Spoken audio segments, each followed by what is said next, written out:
usted conoció al padre Arbe, claro, que fue el que, entre otras cosas, fue el que reformó la iglesia de Varela. Y vivía un hermano acá en Varela de Arbe. Sí.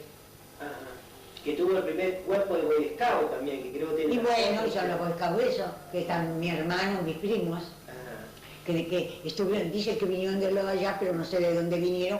Sé que fuimos a una reunión que había y estaban los Boy Scout, y estaban mi sobrino, y mis primos. Mi sobrino, mi hermano y mis primos. Sí, los tenía conquistados a los muchachos jóvenes iban mucho allá con él, porque era muy agradable, era un cura muy agradable de esos dados. La calle de Rivadavia donde vive usted, imagino que era de tierra en ese momento. Pero claro, tierra hasta bastante grandes, ¿eh? Y sé que después cuando vinieron a arreglar a hacer la calle, el día del camino, justo fue cuando sacaron acá, que entonces limpiaron todo y vimos qué lindo que era. La San Martín era de tierra, usted la conoció de tierra. Claro, también, ¿no? claro, con la zanjita, eso, ahí adelante de la casa de Rosselli, ahí, justo ahí, a veces hasta se caían para un costado, porque era como unos caños que había. Y en todas las esquinas había como esos caños, que nosotros íbamos y nos sentábamos con Beatriz y Titi, mi primo, a charlar. Y él nos daba consejos. Otra de las cosas que había, antes de esto había estado la luz eléctrica de Villabrille. Ah, sí. ¿No se lo contó nadie eso? No, sí, a ver, había una usina. Pero creo que a las 12 de la noche la apagaron, ¿eh? ¿A las 12? Sí. Nosotros no la teníamos, porque nosotros teníamos unas lámparas, que todavía en casa tenemos unos globos así grandotes que los colgamos en las lámparas. Teníamos dos. Y esas daban bastante luz cuando uno las prendía. Pero en cambio en la cocina, no. Pero uno se acostumbraba. ¿Y la luz cómo venía? ¿Vino la luz eléctrica? ¿Vino la luz eléctrica y no se la...? Bueno, fue, bueno. Pero estaban los faroles que eran primero de Villabrillo. Sí. Que nosotros íbamos a Luis nos llevaba a mi hermano a la panadería de Messi, a la noche siempre a comprar galletitas o algunas cosas de esas para ver. Y nos quedábamos mirando y como donde trabajaban las máquinas, era cerca de lo de Melsi, por la calle esa, cerca de lo de Melsi, ahí, todo sucio, feo, era horrible. Ahí estaba la usina. Claro, la usina. Sí. Y hacía mucho ruido. Ruido, feo. Lo que veía a mí no me gustaba, porque a Luis le gustaba verlo y nos llevaba, Wanda y yo íbamos los tres juntos. Y escúchame, entonces la red se había extendido acá por el centro, la red eléctrica. Claro. ¿Y daba buena luz, se acuerda usted? Cuando vino. Sí. Claro. La luz que vino preciosa. Y yo apenas me acuerdo, porque yo muchas veces digo, pues yo eso lo habré soñado, lo habré leído alguna vez y se me puso en la cabeza. Sí. Era, en la esquina había como en la esquina, pero en medio de la calle justo. Como yo lo veía, pero nunca conversé sobre esto, que yo no sabía si eso había existido, si yo lo había leído, si lo había visto en algún lado, nunca, porque era muy chica, muy chica. Me llamó la atención, más que nada por esto, porque pasaban los hombres que arreglaban la calle y hacían una zanja de este lado y otra zanja del lado de allá. Y pasaban las cosas. Entonces nosotros jugábamos, los chicos de acá del barrio, hemos ido de jugar mucho con los chicos que vivían enfrente en la casa donde después nació mis sobrinos, era de mi papá, esa que está ahí enfrente.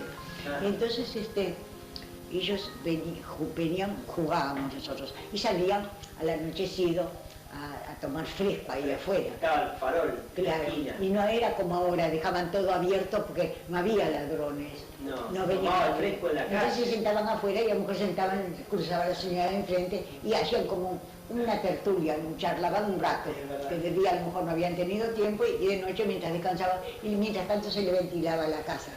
¿Y cómo era el farol que estaba en la esquina? El farol, sí, como yo lo veía era así.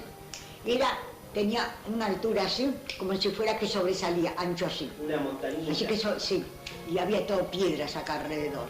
Y esto acá. Y acá sobresalía un pedazo así. Un pedazo alrededor, hacía como una cornicita todo alrededor, y después estaba el coso eso. Y venía un hombre de noche y lo prendía. Un hombre de noche y lo prendía. Que yo nunca lo hablé con nadie porque yo eso no sabía si yo eso lo había soñado, si sabía ahora. Vos hiciste comentario. ¿Sabe que ese hombre fue el primer cuidador del cementerio?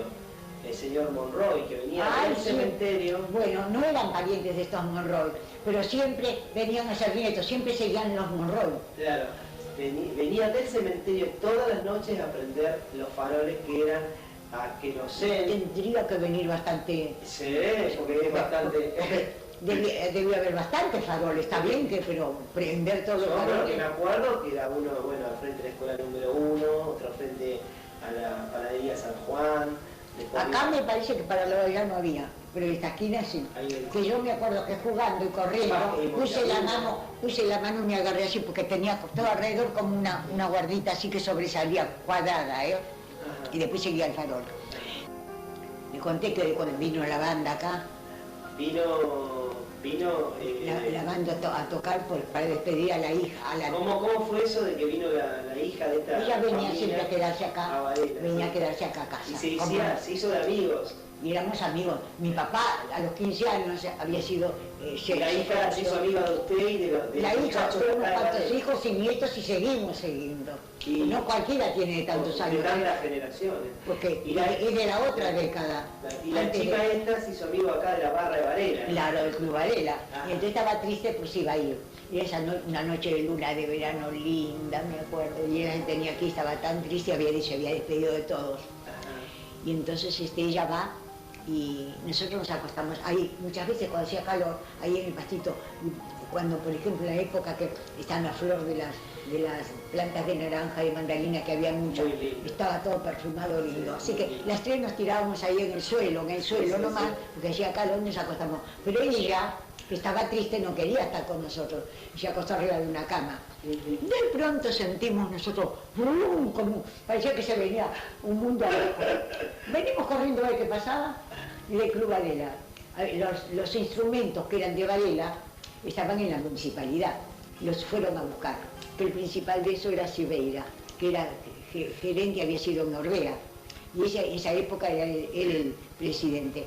Y él era mucho de hacer mucha unión, la gente hacían fiestas, por ejemplo, pero no se hacía comidas. Íbamos todas nosotras, la señora Nito Viñas. ¿Qué pasó esa noche entonces, que vinieron con los instrumentos? Vinieron con los instrumentos y abrimos la persiana, nosotros estábamos levantados, abrimos la persiana todo y nos pusimos a charlar, pero no, ellos se tenían que ir, pero vinieron. Así que ella estaba tan contenta. Ella veía que venía acá Varela y todos los agasajos. Por eso yo le digo que Varela era distinto. Hacía agasajos. ¿Y los chicos del Club Varela entonces vinieron con los instrumentos a qué? Unos cuantos del grupo que eran más amigos, más como decir, que pertenecían más también al presidente y a todos ellos. Con los instrumentos de la banda municipal. Claro, le habían ido con la municipalidad. Y querían dar como una serenata, ninguno sabía tocar nada, porque ninguno, así que lo que hacían era barullo. Pero algunos no era por lo que tocaban. Y también otra de las cosas que recibíamos, y todas las chicas de Varela, creo, serenatas. Serenatas, sí. Era muy bonita. Yo me quedé soltera porque quise, como me dijo el señor Lamarca. ¿Usted por qué se quedó soltera? Porque usted, yo la trato, y me doy cuenta que usted